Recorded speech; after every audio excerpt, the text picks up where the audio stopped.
You'll recall that early in 2006, we were told nobody would be impeached no matter what. And for 2 years, they didn't impeach anybody, but they subpoenaed everybody. And everybody said, go Cheney yourself, and refused to comply with the subpoenas, including Cheney and Condi and the rest of them. And in 2009 and the first week of 2010, how many of those subpoenas have been reissued? None. None. It was a game. It was a charade.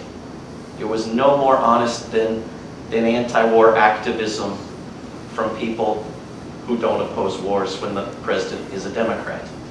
It was a charade. And so Congress can only recover its power as a branch in our government if Jay Bybee and people like him are held accountable by Congress. And nobody else is going to do it, and there's nobody we can more easily influence. You guys know what inherent contempt is, right? A couple people nodding their heads. Inherent contempt is when you see Dick Cheney come on the television, this feeling that overtakes you. Inherent contempt is the power that any congressional committee has to enforce a subpoena itself without asking anybody else, without going to the Justice Department, without taking anybody to court, to the inherent power to preserve the existence of the first branch of our government by enforcing subpoenas. This has to be brought back. Somebody this year has got to be subpoenaed, and because the new Justice Department won't enforce them any more than the old one, a congressional committee has to enforce its own subpoena. And they have to begin the threat of impeachment of people like Jay Bybee. When a congressman from Washington State put in a one-sentence bill that said the House Judiciary Committee shall consider whether to impeach Alberto Gonzales quit and left town. Now there is not a single congressmember with the nerve to put in that kind of a bill on anybody like Jay Bybee. The media wouldn't like it. He's not a Democrat. There was no sex involved. There's not grounds for impeachment. This is what they will tell you. I'm not making this up. I'm not joking. This is what the House Judiciary Committee will tell you. The media would not like it. The party leadership will not permit it. There are not 435 people in the House of Representatives. There are 2. There are the people who obey the Democratic leadership and the people who obey the Republican leadership. The parties pay for their campaigns, the parties give them earmarks, the parties run challengers against them, the parties give them chairmanships and bills. They are servants of their parties. And there was a willingness to go after Gonzales because he was a Republican.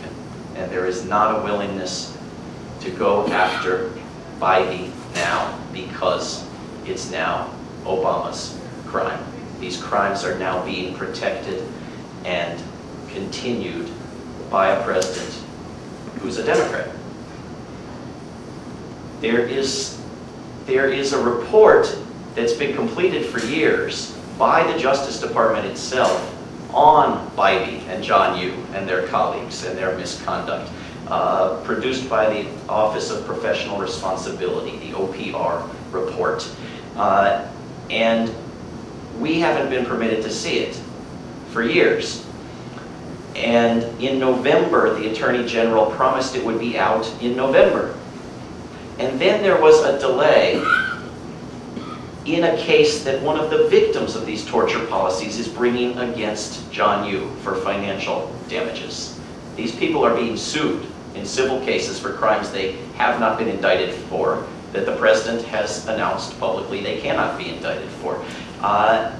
And presumably because the White House and the Justice Department, which serves the White House, not justice, do not want Jose Padilla's lawyer to have this report, it is still not out. And the bar associations are saying they won't disbar any of these lawyers until this report comes out. The congressional committees are saying they won't hold hearings or subpoena or impeach anybody until this report comes out. The Justice Department is, of course, not prosecuting anybody until this report comes out, all of which may be other reasons why the report is not coming out. Tomorrow, there will hopefully be news stories. A group of lawyers that I'm working with are filing a Freedom of Information Act request for the report, for the previous version of the report, for Attorney General Mukasey's rebuttal of the report, and for all the documentation of the unprecedented process of allowing the subjects of the report to edit it and water it down. This is a report they sent to you and Bybee to get their edits on. So watch for that announcement. But I want to stress that it's not just about torture. And we love to talk about the torture and call these guys the torture lawyers, but they legalized aggressive war. They legalized it. And the bulk of their argument in some of these memos consisted of Bill Clinton did it.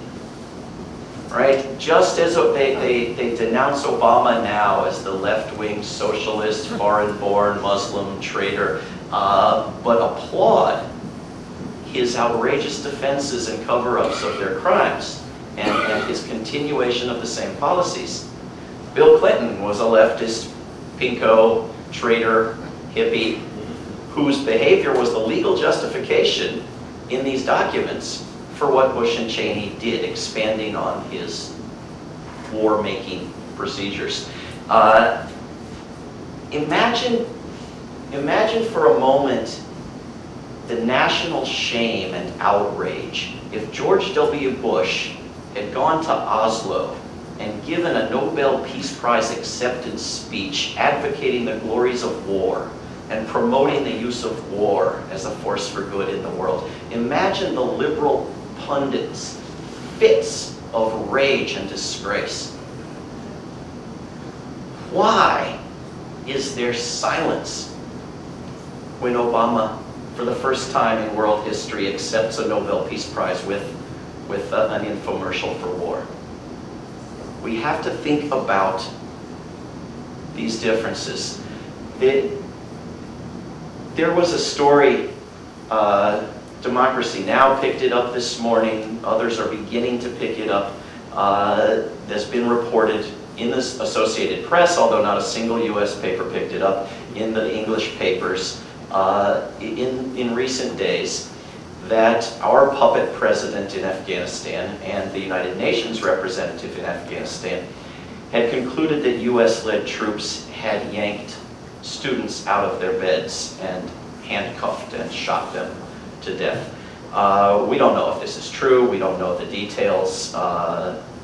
These things need to be investigated. But I wrote about this, not to talk about this particular incident, but to say, if this grabs your attention, consider the fact that this is no different from any other day in these wars. That this is not worse, this is just smaller, this is more comprehensible. For the most part, we are killing people with unmanned aircraft. And we are killing civilians by the dozens, routinely. And the fact that we're not doing it close up with bullets doesn't make it any better. And when I wrote about this, people were absolutely outraged at me for writing about it. Because, as far as I can tell, the president belongs to a different political party now. Although I didn't say a word about the president.